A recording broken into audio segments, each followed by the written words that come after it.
In today's video, I'm going to teach you how to add and set up reference images in Cinema 4 DR13. Using reference images is one of the easiest ways to keep your modeling accurate and efficient. We'll place an image directly in a viewport so you can trace shapes and match proportions without guessing.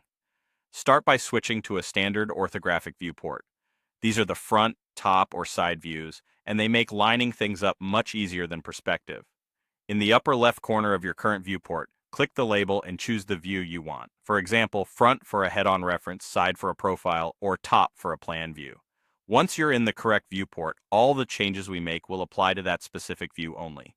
Next, look to the top of that viewport and open the View menu. From there, select Configure.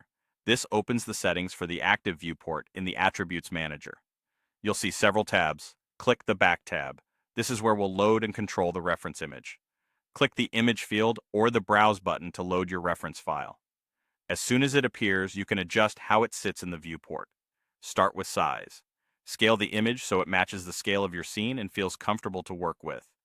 Keep the original proportions of the image as you scale so nothing looks stretched or squashed.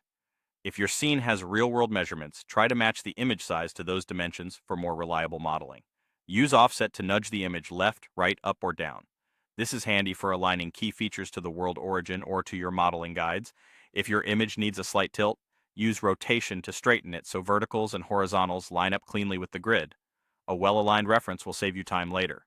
Finally, adjust transparency. A slightly faded background often works best because you can see your geometry clearly on top of the image. If you're blocking out big shapes, increase transparency to keep the image subtle. When you need to match details, lower the transparency so the reference is more visible. You can come back and tweak this at any time. If you have multiple views of your subject, repeat this process in the corresponding viewports: front image and front view, profile and side, and so on. These background images live only in the viewports and won't render, so they're safe to leave on as you work. That's it. Switch to a front, top, or side view, go to View, Configure, open the back tab, load your image, and fine-tune size, offset, rotation, and transparency. Now you're ready to model with confidence.